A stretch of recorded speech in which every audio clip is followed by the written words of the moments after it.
verse 10, and it came to pass, when Jacob saw Rachel, the daughter of Laban, his mother's brother, and the sheep of Laban, his mother's brother, that Jacob went near and rolled the stone from the well's mouth and watered the flock of Laban, his mother's brother.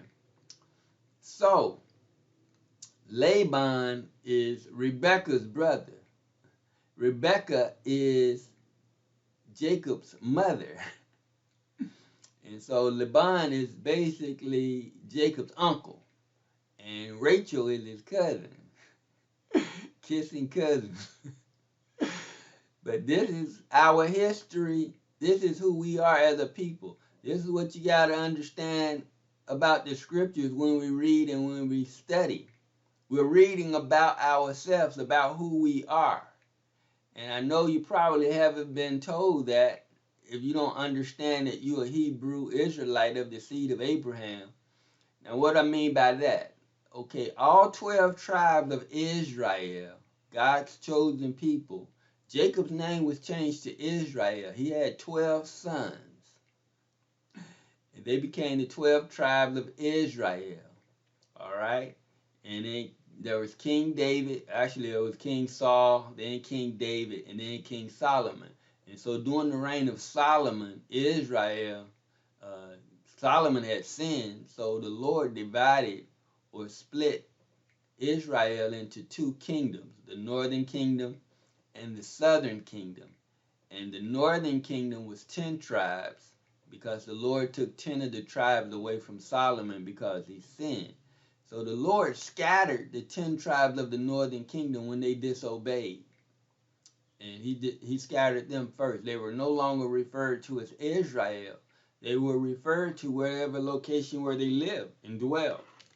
Samaria. And I'm bringing this up for a purpose to get back to it, because I want you to understand that the scriptures are a history, and it's about us people. It's not about everybody in the whole wide world.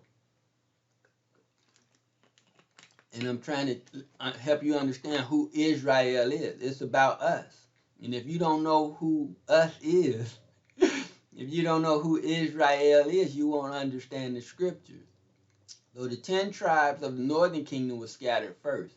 And then after the death and resurrection of Yahawashi, Jesus, the southern kingdom of Judah and Benjamin, called Jews, were scattered to the four corners of the earth. So right now, in this day and age, in this dispensation of time, all 12 tribes of Israel are scattered. That is the marker to identify who Israel is. We are a scattered people. Especially the southern kingdom of Judah and Benjamin, called Jews, we were led into captivity, brought into captivity. Jesus said, "You'll be led away by, you will fall by the edge of the sword, and you will be led into captivity, into all nations." He said, "Jerusalem will be trodden down of the Gentiles." So even to this very day, this very hour, the people over in the land called the nation of Israel and the people that's occupying Jerusalem, they're Gentiles. They are Japhet Gentiles. They've taken over the land by fraud and deceit. He said Jerusalem will be trodden down of the Gentiles until the times of the Gentiles are fulfilled. So the people over there in the land are not God's chosen people. All of God's chosen people are scattered. The people over in the land are Ashkenaz, Khazarians, Japhet Gentiles, and Edomites.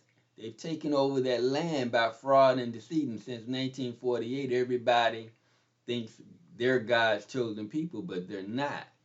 And so that's how you know who Israel is. The scripture calls those people over in the land the synagogue of Satan.